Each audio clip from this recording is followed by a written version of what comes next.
Black mu mbeera eno gyasinkaniddemu bannamawulire ayina ensonga zagenda okuba nga ayogerako eziriwo kati mu nteekateeka ze tugenda okuba nga tumuwa obudde obumala abeere nga ataziisa bannayuganda n'abo bekikwatako oba kabeere nga batuukako. Tusanyusa okulaba Hajjati buuza ku bannayuganda tugende ku mulamu. Bannayuganda assalamu alaikum warahmatullahi wabarakatuh. Mwenna mumanyi sijja kweyanjula nga njagala otwala omukisa guno atabeera yakakulaba yakandaba teriiyo maze emyaka 14 ku siini. Kitegeeze yazaalibwa yakula. Yazaalibwa yakula. Yakulira ku mulimu amanyi olaba n'abato bammanyi. Kale tuli ku mulamwa akirero okusookera. Omulamwa njagala okutwala omukisa guno okwebaza mama affe Honorable Speaker. Mama tukwebaza. Webale okwagala okuyamba omwana ow'obuwala oba omukyala ali eyo anyigirizibwa mu buli ngeri. Maama tukweyanziza tukweyanzeege.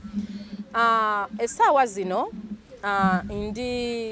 ndi ku mulamwa ogw'okujja ba sex workers oba betwandiyise ba NekoleraJange ku nguudo mu bufunda n'okuyamba bamaama oba omukyala alina ka bizinensi nga yeetaaga development ng'anyigirizibwa okukansolinga omukyala alivinga violence marriage, ali depressed, ali trauma, okuyamba abantu eb'ekikula ekyo.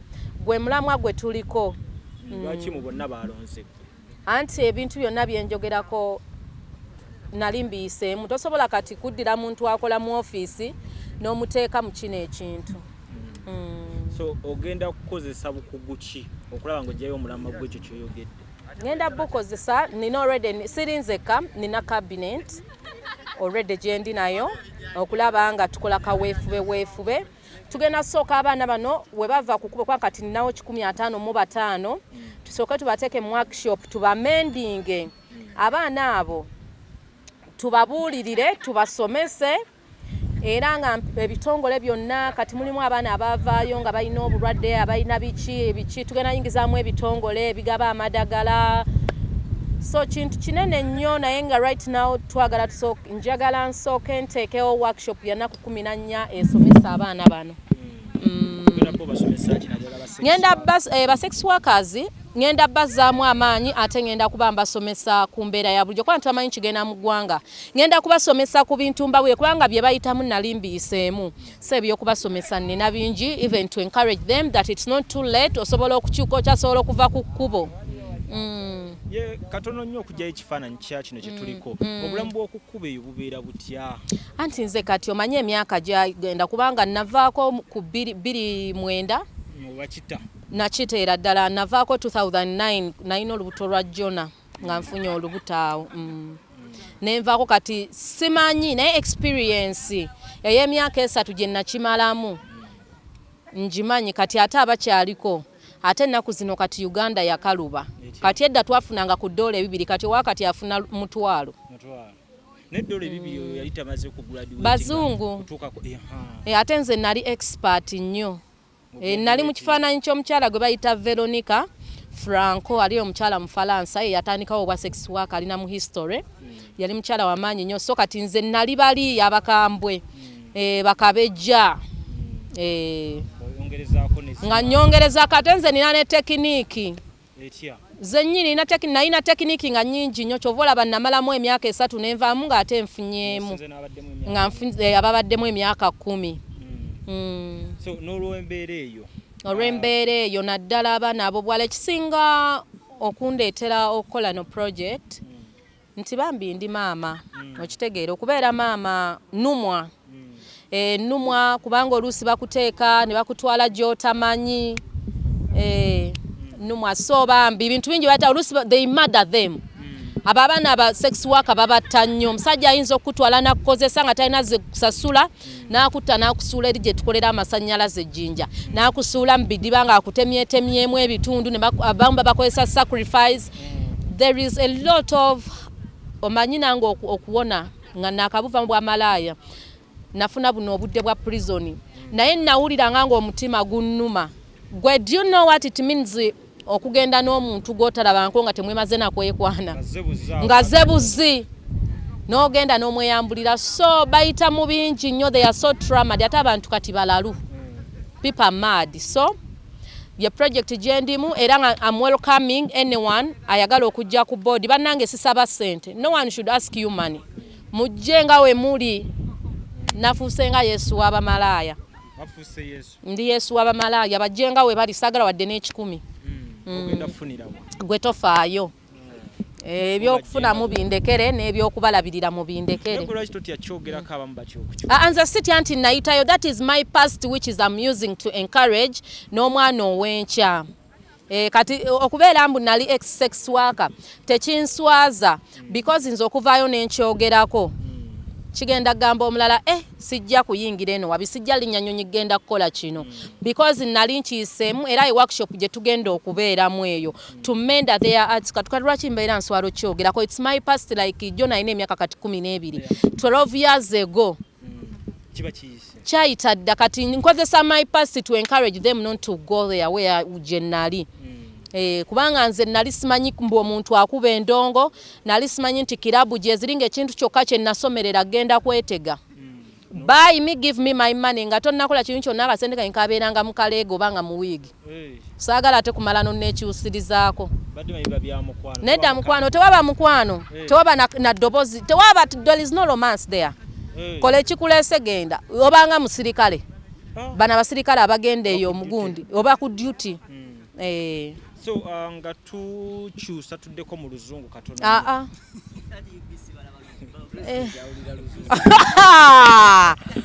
This message is not for president, by the way. This message goes to Mama Janet Museveni, and I think they have interpreters. Okay. Yeah, if they have interpreters, my project is about to gather all sex workers on the road, in the ghetto, in the slums, to bring them together, but to change their lives from sex workers to responsible people. Because sex workers tuyinza okuba tulinamu abakazi abamanyi. On this one who betrayed Samson, Dela. Okay. So tulinamu ba sex workers that they need they need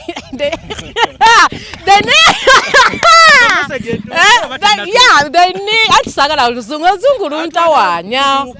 They need their votes. They need sex workers' votes. And I want to change their lives. I want to better their lives. I want to mend them with my cabinet. I have cabinet of 15 people right now. And right now the available escorts, they are 155 since yesterday. It's not even 24 hours. So I'm here. I'm here not to summon. I don't summon Ibakulu. Summon omuntu abeera akuyise by force. I'm here to invite Mami Janet Museveni to come on board. We see the way forward, how we are going to support these sex workers, how we are going to support these slum mothers with small business, single mothers. You know, Debio. Yeah, so my English has ended there. Teina lugendo.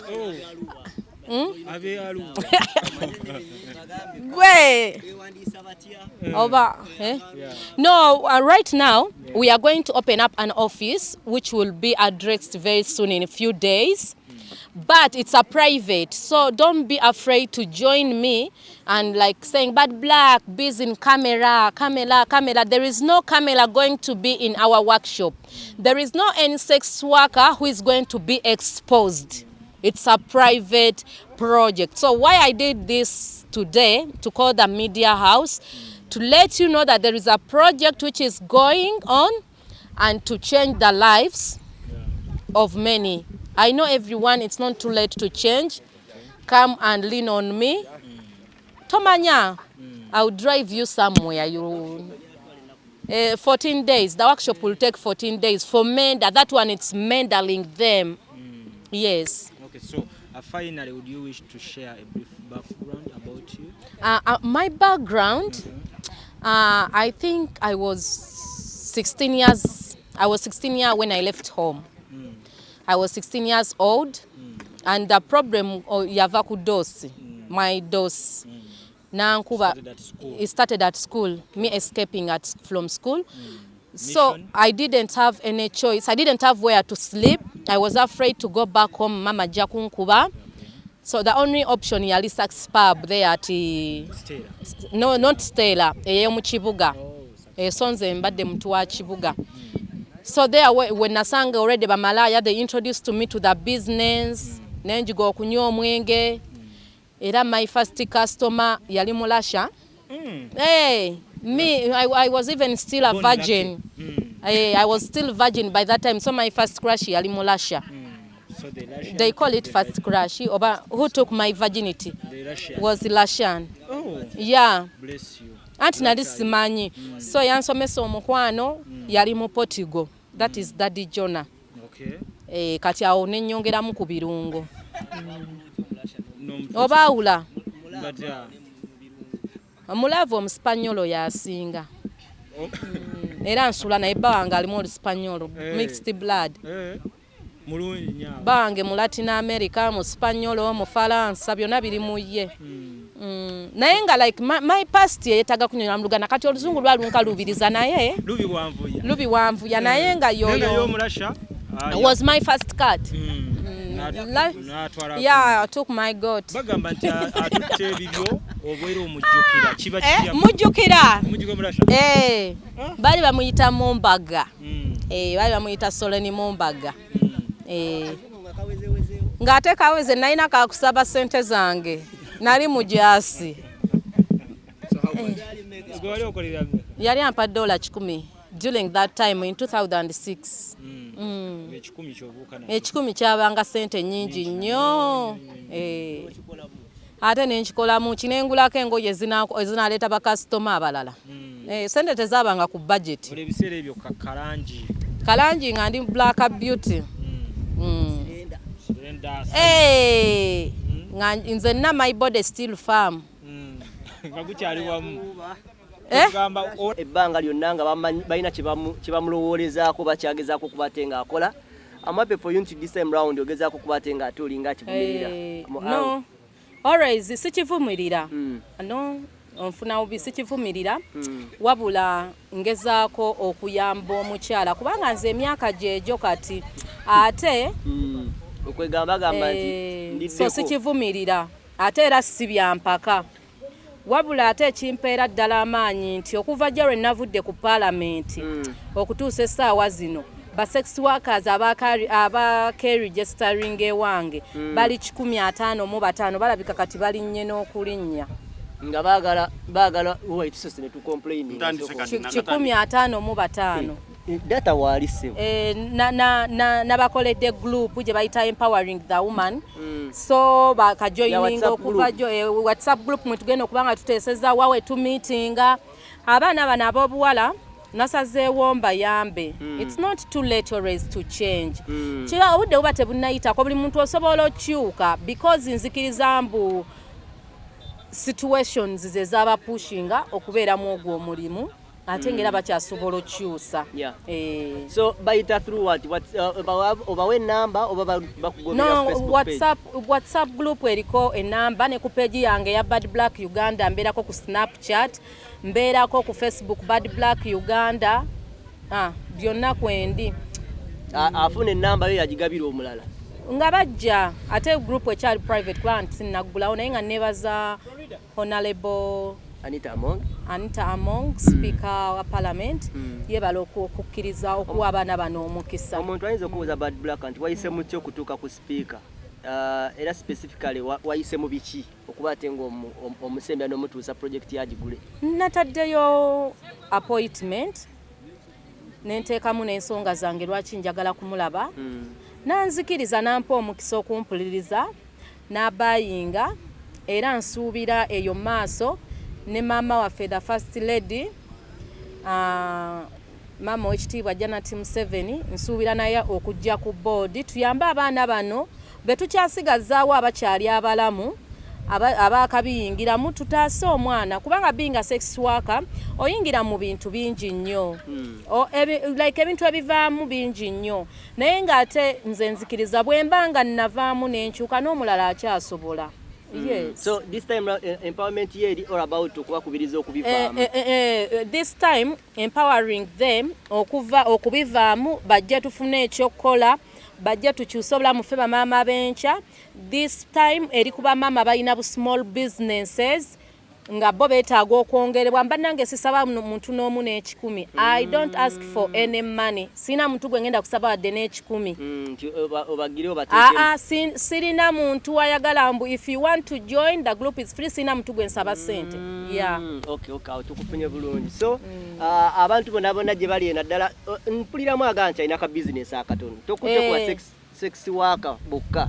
Nkutte ne kuba maama ababulijjo bamufuna mpola nga baagala tubongereremuko mu businesses zaabwe. Nja kubanga eyo project nayo nga tusobola obbayamba.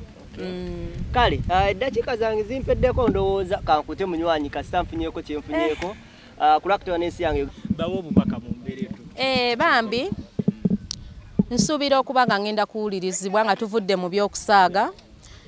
Mpita AIDS, Uganda Human Rights, mpita nja batuukirira actually sitagana bayita naye nga mbayita okujja ku board. UN mbayita okujja ku board because it's being a brother, it's international, a sex worker kiri international. So newe tunaba tufunyeyo omutwalo gumu to saving a life. Yeah. Tekisobola gaana nga kigana biki. Owulira kintu kigendo newenfuna bano kati ninako 15 kati niwe neyongerako 2 ngenda nabo basaponsa. This is women empowering. Omukyala yenna bw'oba osobola okugula botto ya wine emitwalo 15 n'ogiteeka mu project eyamba omukyala omulala. Kati mukwana nti bino bye nazaalibwa okukola. Tobuuza bibuuzo bya kisiru. Kale.